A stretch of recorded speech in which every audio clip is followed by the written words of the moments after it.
Every business is unique. But the ups and downs we experience as we launch and run our businesses are pretty similar. We're Harmon Brothers, the team behind Pooping Unicorns and other weird but successful video ads you've probably seen. We help businesses grow through unforgettable video marketing, and we're no stranger to tricky situations. In fact, we embrace them. The goal of this podcast is to show how your crappy circumstances could be the golden opportunity that leads to your next success. You're watching Poop to Gold.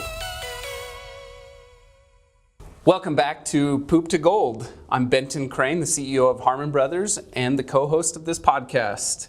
Today with me, I have Matt Johnson. Matt is the author of MicroFamous and the host of a podcast by the same name. Welcome to the show, Matt. Thanks, Ben. Good to be here. Tell us a little bit more about MicroFamous and what you're up to.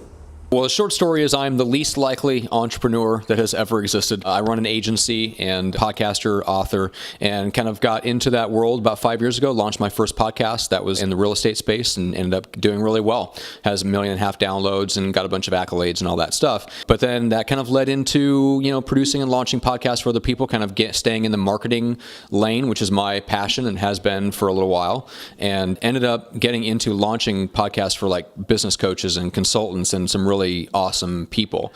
So today, I basically run the agency, the operations in about 4 hours a week. So I'm able to spend the rest of the time how I choose, which is how the book got written, and kind of I'm able to choose what I spend the rest of my time with.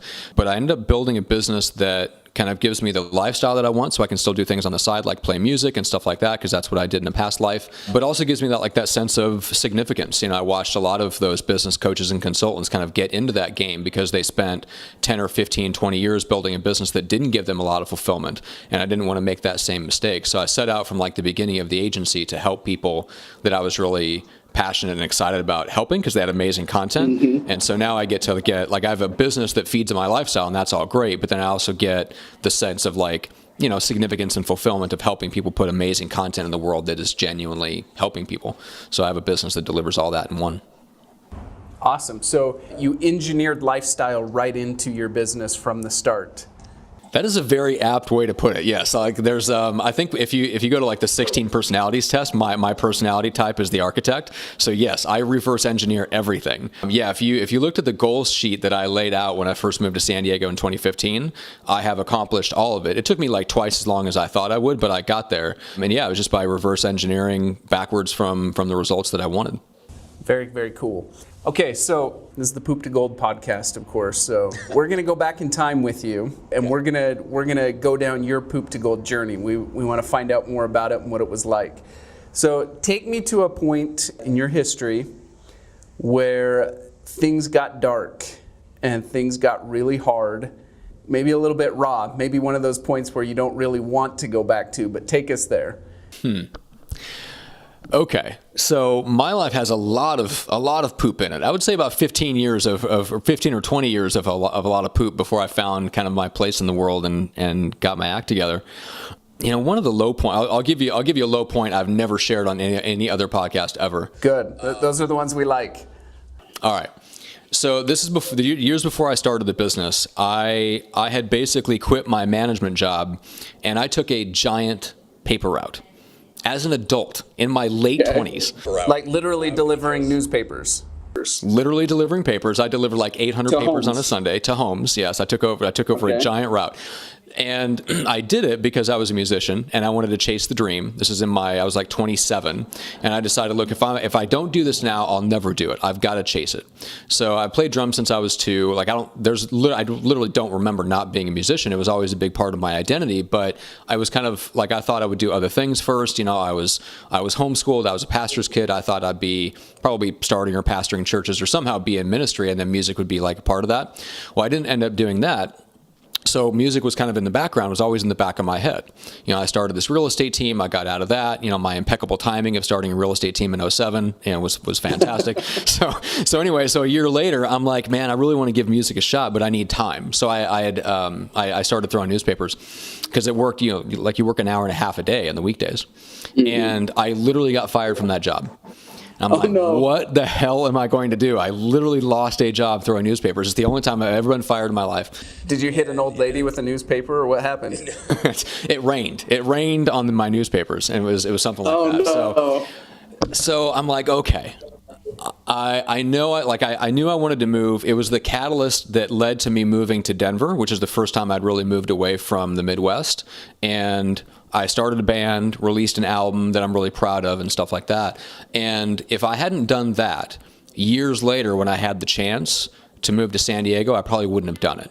And that move to San Diego is what really kicked off like all the good things that I have in my life came about as that. But tracing it back further, if I wouldn't have been fired from that job, if I wouldn't have, that was the catalyst that moved me out of the Midwest, away from my family and all that, that was kind of the comfort zone. If I hadn't done that, I wouldn't have taken the chance on the, working for my old agency that brought me out to working for the CEO of that agency and introduced me to all of the relationships that I have now that got me into what I'm doing. So none of that would have happened. So you want to talk about like turning poop into gold, like that was the lowest moment of my life, was getting fired from the most ridiculous job an adult can possibly have. And okay, let's hang on to that for just a second. What are the emotions that are going through your head when you get canned from a paper route? Well, first of all, it's like, how do you even tell somebody about that? I didn't even know what to say. It was incredibly frustrating because it literally was giving me the time and the space to write some of the best music I'd ever written. So I was able to practice and write songs for 5-6 hours a day. So I was like, man, like, how am I going to keep chasing the dream? As far as the emotions, frustration, I would probably shame, embarrassment, like all those things. I think that's probably one of the worst things, like as an entrepreneur, that you can experience. Like frustration is one thing, anger is one thing, having clients cancel, losing half your business, all that stuff. Like we've all been through that roller coaster ride of entrepreneurialism, but the shame and the embarrassment of that moment was worse than anything I've experienced in owning a business. That's probably the toughest part. So almost like looking in the mirror is the worst part of it, with how you're seeing yourself. Yes, like how can I be this age and be this far behind the curve? Because it's taking a big chance, like in your late 20s, to go after a music career. And in retrospect, maybe not the best thing to do, but I felt like I had to do it. And then, to have that basically ripped out from under you when you thought you had like the perfect situation to keep chasing the dream. It gives you that feeling of, one step forward, 2 steps back. Yeah. And you really start to question your identity. Like, am I meant to be this person that I see in my mind's eye? And it starts to really mess with your sense of self and your sense of identity. And that's when it's really dangerous. Like, it starts to make you question, am I destined to like fulfill my potential? Or is my destiny somehow to be that guy that never reaches his potential? And that's my, like, that just hits right at your greatest fear, as a human being. Yeah, that's scary. That cuts deep. So in hindsight, it's easy to look back and say, if it were not for that experience, I wouldn't be where I'm at today. And so it's easy for us to look back and appreciate that we went through it and see it through that lens. But in that moment, when you're doubting yourself, you're feeling the shame, what decision did you make in that moment that turned the tide? It's a good question. I think it was the fact that as much of a failure as it was, it also released me from the obligation to stay in the Midwest. And so, yes, I had all the shame and the frustration, the embarrassment, all that stuff on one side, but on the other side of the ledger was, oh, wait, there's nothing holding me here anymore. So what can I do with that? It's like, well, I've been thinking about moving away. Yeah, so there was a sense of liberation. As a friend of mine would put it, like anytime you have like a massive failure in your life, you're going to have that huge spike of emotions. And at the peak of that emotion is not the time to like analyze the failure. Like give the emotions a chance to peak and come down. And on the way down, then you can start to look back and you analyze the failure. And I didn't know any of that stuff at the time, but that's basically what I did accidentally. And so, I let the emotions crest. I let the emotions start to fade and then start to look around and go, okay, good, great. Like that's done. I can't change that decision. I'm not going to go backwards. So what can I do to move forward? And that's what caused me to go, I've been thinking about moving, but I've been putting it off. Maybe now is the time to move. And so I started immediately looking in that direction and I'm like, yep, let's do it. Let's move out. So what's funny is, so that like that move led me to working as a marketing assistant for a piano studio, which led me to get back into marketing and work for an agency. Like, it all came full circle. I didn't know that it would. I had no intention that it was all going to come full circle. I was just going to keep chasing the dream as a musician. But yeah, it was really that decision to go, like, I can't go backwards. So what can I do to keep pressing forward? And then you just start looking at your options and realize, okay, there is hope. There is something here. And you start to get like a new vision of, like, once you grieve over how your life was, then you can kind of move on and go, okay, well, I got to stop grieving. Now can I set a new vision of what my life can look like? And will it be better than the last thing? And once it dawns on you that, wait a minute, this could be an upgrade. My life could end up actually being better as a result of this than worse. Well, then you start to pull yourself out of all the shame and embarrassment and frustration, and you start laying plans, and you start to see that vision of what your life could be, and that helps a lot. Awesome. Thank you for taking us there. Thanks for sharing that. Okay, let's shift gears a little bit. I want you to talk to me a bit about an area that you've become somewhat of an expert in, and that is being an introvert marketer. You know, you've got the extreme extroverts of the world, you know, your Gary V's of the world out there shouting from the rooftops, and sometimes there's this stigma of like, oh, that's what we're all supposed to do. That's what we're all supposed to be. But you've kind of bucked that trend a little bit. Talk to me about that. Well, like, just kind of being in the world of podcasting. So I got started in like live Google Hangouts back in the day, 2015, and it was really interesting because I was working with people that even some of them were extroverts in real life, but they weren't like extroverts on social media. But we're all following Gary Vee because that seems to be where marketing has gone. Like, we have bought into this, what I think of as a lie, which is that social media equals marketing.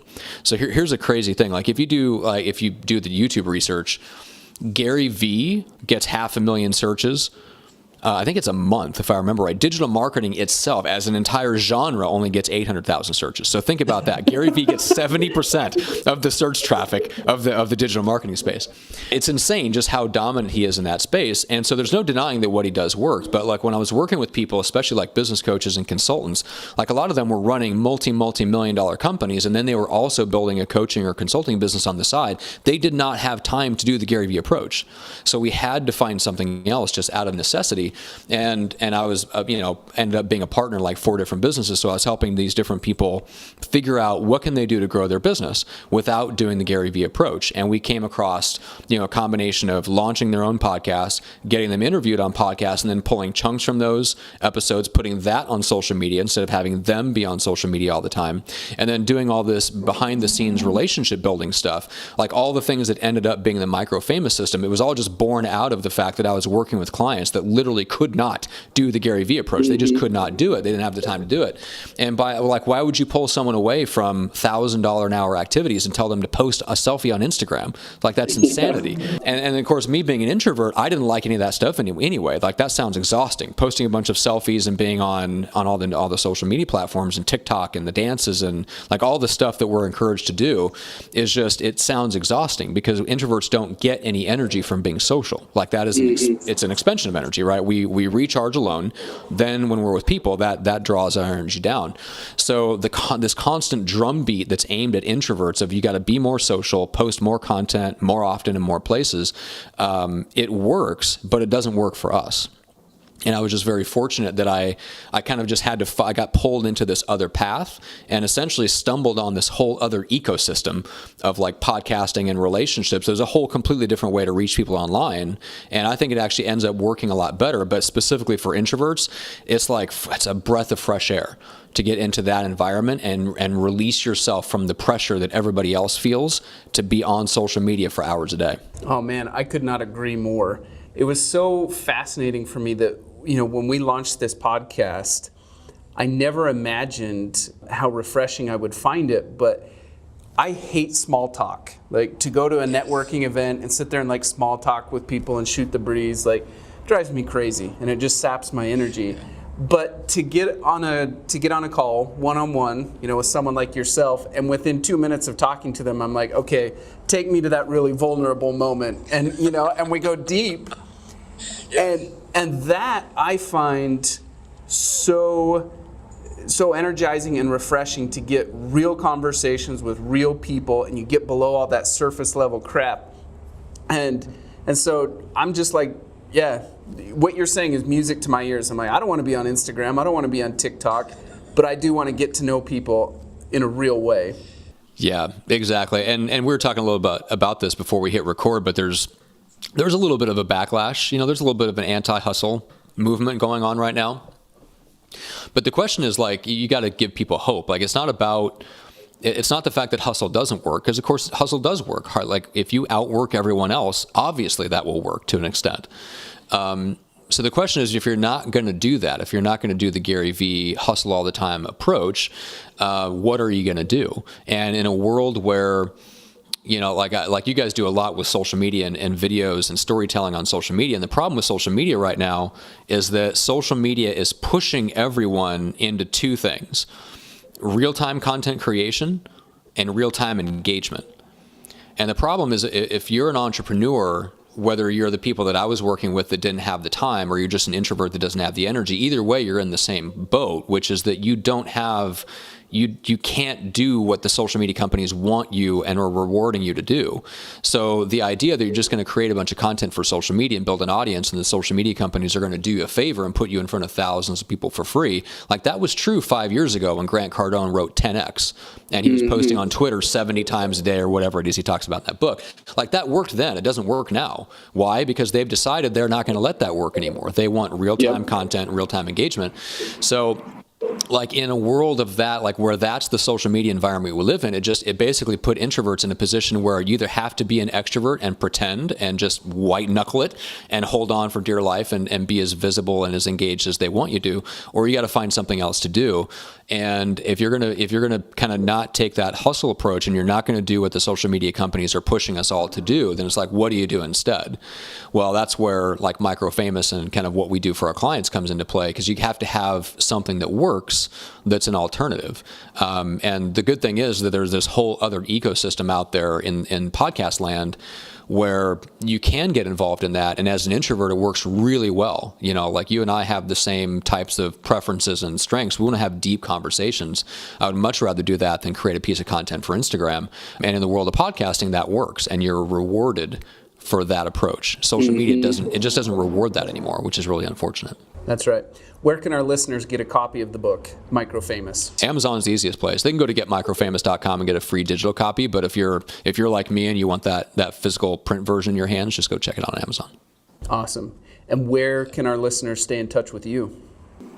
Best place is Get MicroFamous, because it's got the links to the free book, my podcast, all that stuff is there. And then you can also find me on Facebook and Get MicroFamous. Any final tips for our listeners? So our listeners are mostly entrepreneurs. Why don't we go ahead and focus on the introverts out there? What would be the one tip that you have for the introvert entrepreneurs out there? So I think marketing, because we live in this world, gets so focused on content that we forget about the relationship side of things. And I like to look at marketing through relationships as one of the best things I ever learned from some of the mentors I've paid attention to. So one of the most powerful things you can do after any conversation, and I'll do this to you, Benton, after we hit stop record, is to ask them, what's one person that I could introduce you to today that would make a huge difference in your business? Who can I keep an eye out for you? And people are so caught off guard typically by that question. And most entrepreneurs are so caught up in growing their own business that they never think about other people and their business and their problems. That just asking that gets a completely different response than you're used to. And then if they give you somebody and you can actually follow through and you can actually introduce them to someone influential in your space, all the better. Like, all the good feelings that come from that connection and the conversations they have with that person all gets reflected back onto you. I mean, the bottom line for my business and just for the relationships that I build, the more people I introduce to each other, the more good things happen to me. So I always make it a point to ask, and I sit down every week and review my board of relationships on Trello and actually look for ways to connect people in my world to each other to add value to their lives. So there's one thing you can do is ask that question of somebody today and then make an active effort to actually follow through and introduce people to each other. That's awesome. I love it. Matt, thank you for coming on the show. Thank you for sharing your experience and your wisdom with our listeners. For our listeners, make sure to like, share, and subscribe. And otherwise, we'll see you on the next one. At Harmon Brothers, we're known for what we call our hero campaigns. These are big nationwide campaigns for brands like Squatty Potty, Poopery, Purple Mattresses, Lumi Deodorant, and many others. What makes these campaigns special is that they've helped scale those businesses by tens of millions of dollars each. Now, companies reach out to us on a regular basis wanting a hero campaign. They want that type of growth, they want that type of branding, and they want that type of awareness. But the simple reality is, most businesses and entrepreneurs aren't yet quite ready for that level of growth. So we've built what we call a hero incubator that is designed to help entrepreneurs and companies prepare for a hero campaign and to be ready for the type of growth that they're looking for. The hero incubator starts with a marketing audit. We offer these marketing audits for free, and you can apply for one at harmonbrothers.com/audit.